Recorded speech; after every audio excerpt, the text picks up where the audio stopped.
Hey everyone, in this video, let's take a look at question 22, generate parentheses on Leetcode. This is part of our blind 75 list of questions, so let's begin. In this question, we are given n pairs of parentheses, and we want to write a function to generate all combinations of well-formed parentheses.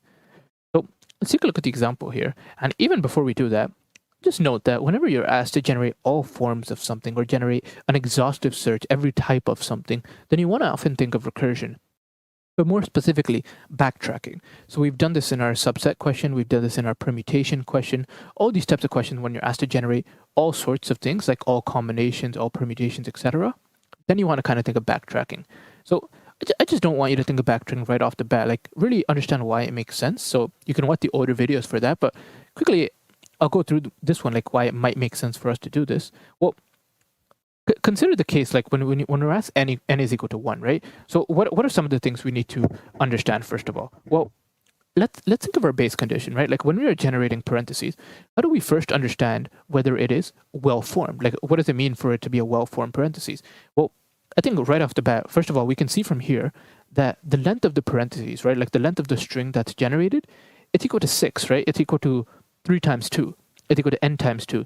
And if you think about it, that really makes sense, right? Because for every opening, there's a closing. So basically, there's like n pairs of 2.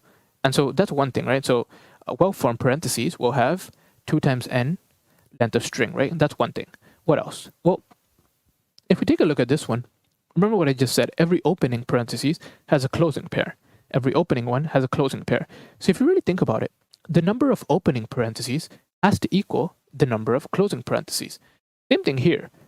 There are 3 opening parentheses, which means there are 3 closing parentheses. So left parentheses, so number of left one, is equal to right parentheses.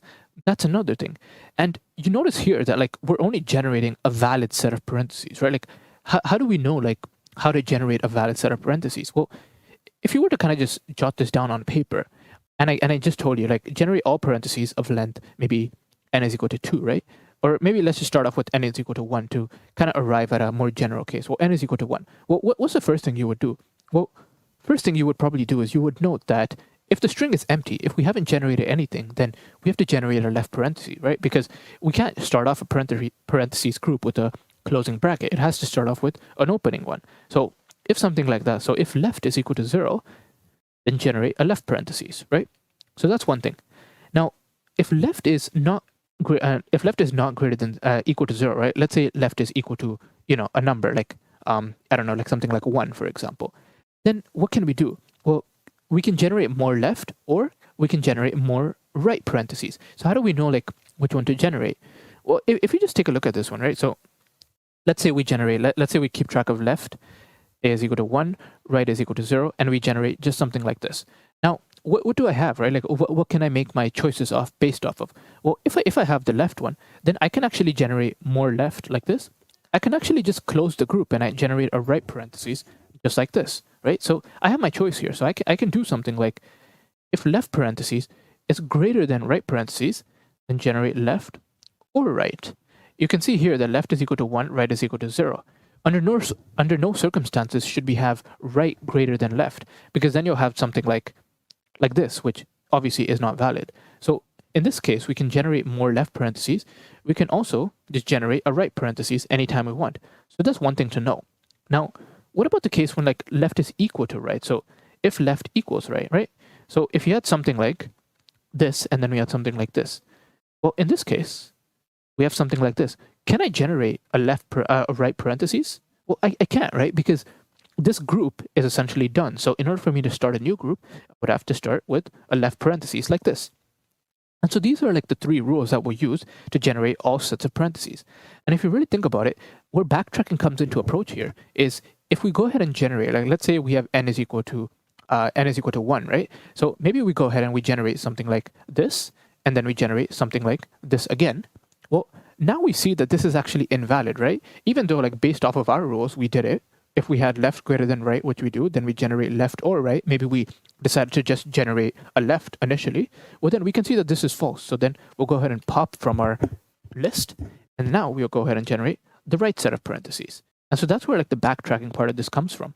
But most of the time when you see like generate all or whatever, it is most likely like a backtracking type problem. So let's take a look at how we can do this. And I like to have my like formula that, or not formula, like a structure to the code that I like to follow with this. So what I do is I create a result variable, and this will store like my final set of results. Then I have my helper function, which will add to my result.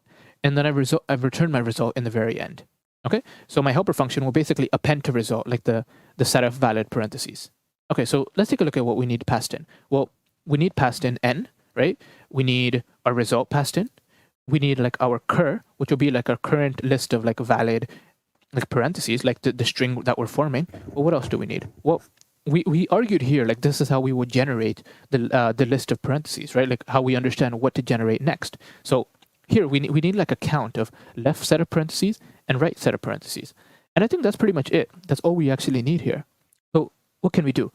All right, so first let's start off with the base case. And we already argued that this should be the base case here. So we can first of all just check if length of parentheses, or not length of parentheses, if length of my current string is equal to 2 times n, well, then it's possibly valid, right? So it's possibly something like this, but it could also be maybe something like this. So now we just need to check our other case where if left is equal to right, then we can append it to our result. So we can do result.append, and here I'll do cur, and then our cur will actually be like a list here, right? So instead of just generating a string, I will actually just generate a list, something like this, and then this, etc. So I need to actually convert this to a string. So I will do something like join cur, right?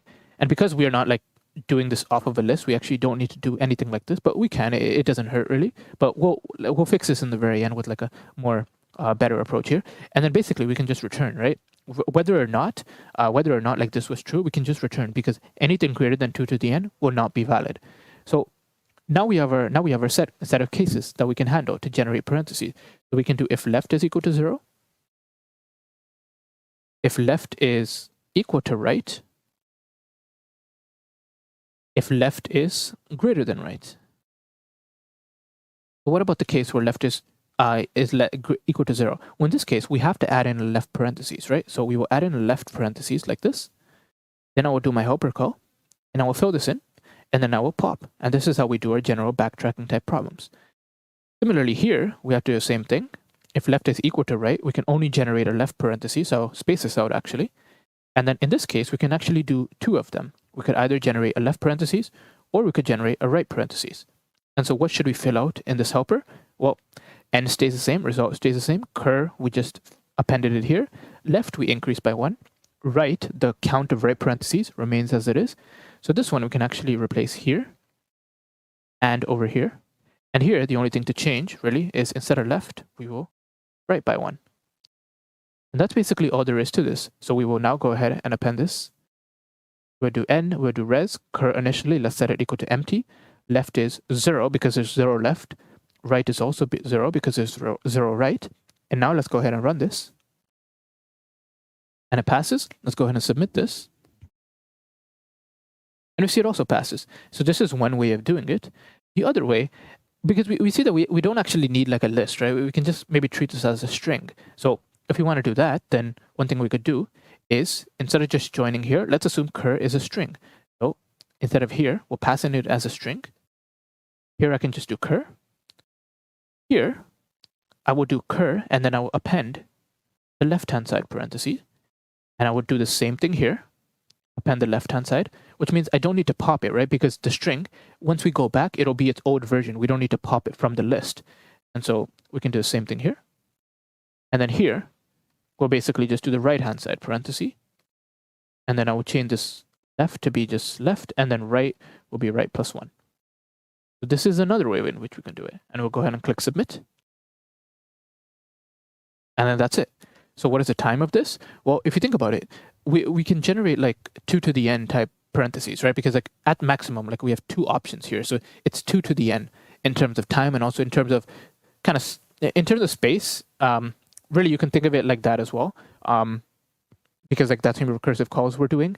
And like, yeah, just discuss with your interviewer like how they want to analyze the space. It's often like difficult for these types of problems. But yeah, I hope this helped. And remember the backtracking formula that we use and the code that we always write for backtracking.